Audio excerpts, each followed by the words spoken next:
Petunia প্রচুর লাগিয়েছি। এবার আসি ডাবল পিটুনিয়া। ডাবল পিটুনিয়ার জন্য একটু ওয়েট করাই ভালো। যেমন ওয়েট করলাম একটু ঠান্ডা ঠান্ডা ওয়েদার হবে, তাহলে ডবল পিটুনিয়া খুব ভালো হয়ে থাকে। আর ডবল পিটুনিয়া যত ওয়েট করা যায় তত গাছের অনেকটা বেশি ভালো গ্রোথ হয়ে থাকে, অনেকটা বেশি ভালো, মানে গাছের ইমিউনিটি পাওয়ারটা ভালো থাকে, গাছের হেলথ অনেকটা ভালো থাকে। তার কারণ একটাই, বেশি গরম হলে গাছ অনেকটা ঠ্যানঠানা হয়ে যায়, চেহারাটা একদম জরাজীর্ণ হয়। তো এই সময় এসে ডবল পিটুনিয়া প্রত্যেকেই করতে পারেন। প্রত্যেকটা নার্সারিতে অ্যাভেলেবেল আপনারা পেয়ে যাবেন এই সময় এসে। বিভিন্ন কালারের হয়ে থাকে, দেখতে অনেকটা জবা ফুলের মতোই বেশ বড় হয়ে থাকে। এই ফুল কিন্তু বাকি পিটুনিয়া থেকে আলাদা। এই ফুলটা লাগালে মনে হয় না আর পিটুনিয়া ফুল। আর সাধারণত আমরা পিটুনিয়া সিঙ্গেল দেখে দেখে পছন্দ। তো এই গাছটি লাগানোর সময় যেটা আপনাকে সর্বপ্রথমে করতে হবে সেটা হচ্ছে টব নির্বাচন। চারা ক্রয় করতে গেলে অন্তত 10, 15, 20 এর মধ্যে আপনারা পেয়ে যাবেন। আর টব নির্বাচনটা অবশ্যই আপনাকে করতে হবে একটু বড় মাপের টব।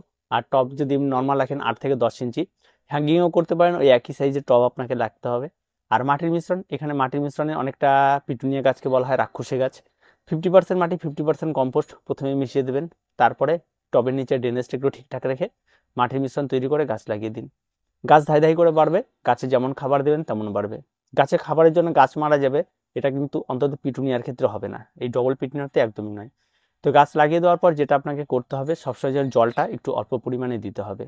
জল যদি একেবারে গাছের গোড়ায় জমে যায় তাহলে সেক্ষেত্রে কিন্তু গাছ মারা যেতে পারে। তাই জলটা সবসময় বুঝে শীতকালীন বাগানে ব্যবহার করতে হবে। সূর্যালোক সারা দিন রোদ লাগে এমন জায়গাতে আপনাকে রাখতে হবে এই ডবল পিটুনিয়া। যদি কেউ বলে থাকে যে হালকা রোদে হতে পারে, ভুল। এগুলো কোনো কিছুই হবে না, গাছ খুব একটা ভালো গ্রো করবে না। তাই সারাদিন রোদ লাগে এমন জায়গাতেই ডাবল পিটুনিয়াকে রাখতে হবে। আর তারপরে চলে আসে যেটা, সেটা হচ্ছে গাছের রোগ পোকামাকড়। গাছ লাগিয়ে দেওয়ার পর যদি টবের মাটিতে জল বেশি থাকে তাহলে গাছের রোগ পোকামাকড় অবশ্যই ধরবে। আর যদি কম থাকে তাহলে ঠিকঠাক থাকবে। আর একটা ব্যাপার, গোড়া পচা যেটা, সেটা জলের জন্য হয়ে থাকে। আর গাছের যেটা সমস্যা তৈরি হয়, গাছে একরকম সমস্যা হবে, ফাঙ্গাল আক্রমণ হবে, নিচের পাতাগুলি পচতে শুরু করবে, নিচের পাতা হলুদ হয়ে আসবে। এই সমস্ত কিছু ব্লাইটক্স রয়েছে, অ্যাভেলেবেল বাজারে পাওয়া যায়।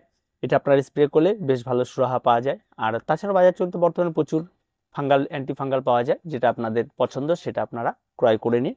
আর অবশ্যই ক্রয় করার সময় একটা জিনিসই শুনবেন, যে 1 লিটার জলে কতটা মেশাবো সেটা শুনে নিয়ে তারপরে প্রয়োগ করবেন। এবার আসি গাছের খাবার। আগেই বললাম গাছটি রাক্ষসে খাবার, রাক্ষসে গাছ। আর এখানে খাবারটা একদম যা ইচ্ছা দিতে পারেন, কোনো অসুবিধা নেই। খোল পচার জল লিকুইড খাবার অবশ্যই গাছে প্রয়োগ করুন, সুন্দর হবে। অনেক বেশি গাছে প্রয়োগ করতে পারবেন, কোনো রকম কোনো অসুবিধা হবে না। তারপরে যেটা রয়েছে সেটা হচ্ছে আপনার যেটা ড্রাই খাবার মিক্স খাবার আপনারা প্রয়োগ করতে পারেন, তাতে কোনো রকম কোনো অসুবিধা নেই।